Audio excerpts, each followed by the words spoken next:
السلام عليكم. اليوم راح نحضر معاكم خبز التورتيلا يجي ناجح 100% كيما راه موضح قدامكم في لا فيديو. تابعوا الوصفه. جا كنت حضرتها معاكم في اليوتيوب وصفه قديمه وعاودته للمره الثانيه. عندي 6 مغرف زيت، مغرف كبيره بودره الحليب، مغرف كبيره سكر ونص مغرف كبيره ملح.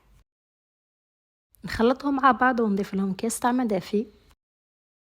نخلط مليح ونضيف تقريبا 3 كؤوس كل واحد وحسب النوعيه تاع الفرينه. عجينه طريه نخليها تريح واحد 30 دقيقة حتى 45 دقيقة. بعدها نشكلها كوريات صغار ونخليهم يرتاحوا. بعدها نفتحوهم بالفرينة ونبداو نطيبوا فيهم مباشرة فوق الطاجين. غير تبدا تضيف الفقاعة نقلبوها على الجهة الزوجة. حطها مباشرة في كيس بلاستيكي ونغطيهم سربيتة والنار تكون متوسطة. وهذا هو الشكل النهائي للخبز تورتيلا. يجي بزاف شباب وما يتكسرش وطري كما راه موضح قدامكم في الفيديو. جربوه، خلوا لي رأيكم في التعليقات.